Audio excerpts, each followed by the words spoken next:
A few weeks ago, I made a video trying to get to the bottom of why Boeing's been struggling so much lately.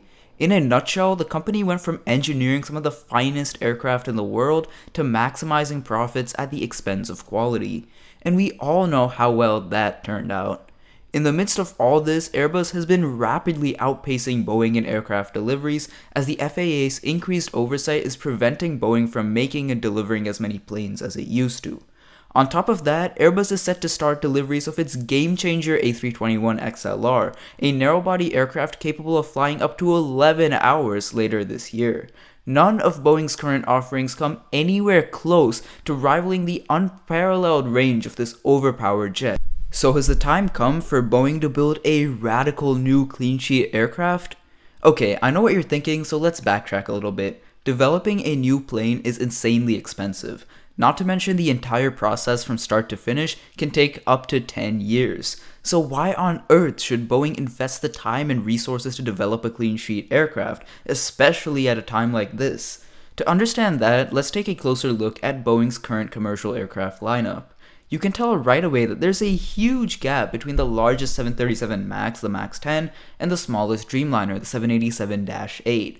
While the MAX 10 seats about 190 passengers in a typical two-class configuration, it can fly for up to 3,600 miles. The 787-8 seats about 250 people and can fly more than twice as far. Now, there's plenty of cities around the world which are too far apart from each other for the MAX to make the trip non-stop, but don't have enough demand between them for airlines to profitably fly an aircraft the size of the Dreamliner.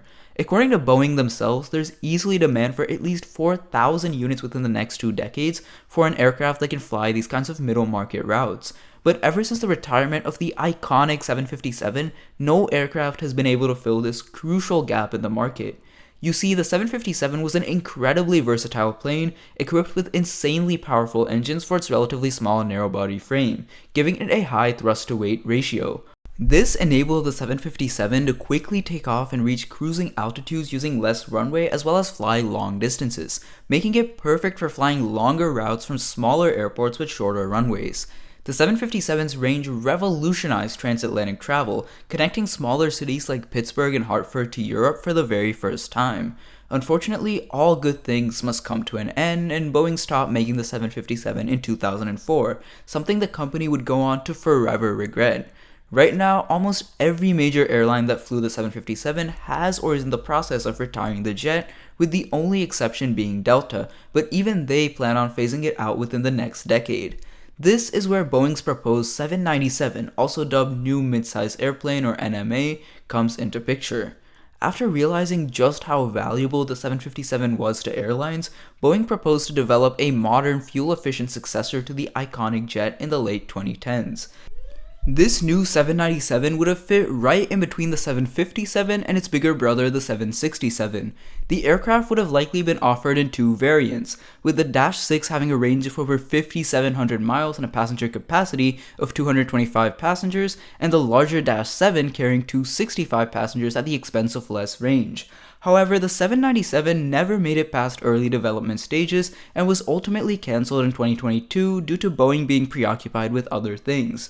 But even if Boeing were to bring the 797 back to the drawing board today, it still faces some pretty big challenges. For starters, Airbus already built a successor to the 757, well, sort of. While the A321XLR can never match the 757's performance, it does outperform it in terms of range, which is something airlines love because it opens up a ton of new routes. With the XLR, airlines can fly to practically all of Europe from as far as the Midwest. Longtime 757 operators like Iceland Air have already announced plans to replace their aging fleet with newer A321 XLRs. However, designing and building a new plane to compete with the XLR takes at least 10 years, giving Airbus plenty of time to rack up enough orders to completely dominate the middle market. But the A321 XLR comes with its own challenges. You see, the A320 family has the largest backlog of any aircraft out there, 7,700 undelivered planes to be exact. Put simply, Airbus just doesn't have enough capacity in their factories to build planes quickly enough to keep up with airlines' orders. So if an airline wanted to order an A321XLR today, they're probably not going to get their hands on it for a while. Even though the hypothetical 797 won't roll out until the 2030s, it can still shorten the wait times for these new mid-market jets by providing another alternative. But the XLR's challenges don't end here. The aircraft was designed with range as a selling point, but as it turns out, the A321XLR can't fly as far as Airbus initially advertised.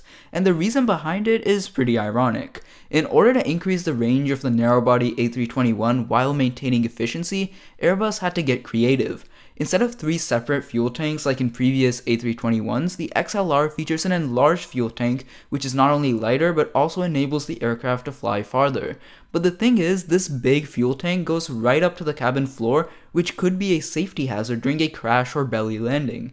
To fix that, Airbus was forced to add fire-resistant insulation, increasing the plane's weight and cutting its range by 200 miles. While this may not seem like a big deal, it's important to note that an aircraft's advertised range isn't its actual range because it doesn't take into account stuff like winds when flying east to west and the need to have backup fuel reserves in case of emergency. So under normal operating conditions, the XLR's 5,400 mile range drops down to just 4,600 miles, and with the added weight from the insulation that goes down even further to only 4,400 miles, which means that the XLR can't actually fly some of the longer routes airlines were betting on, such as JetBlue's plans to fly non-stop Europe or Argentina from Florida.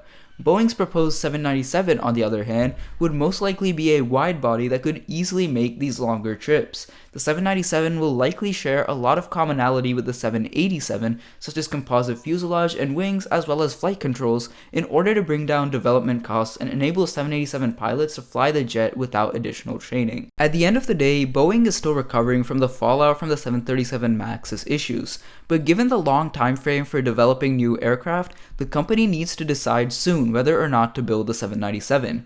If they don't build a modern successor to the 757 and 767, they could risk losing the entire midsize market to Airbus.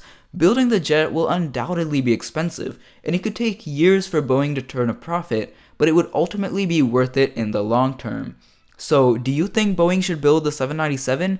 Let me know your thoughts in the comments below, and as always, if you found this video interesting, hit that subscribe button.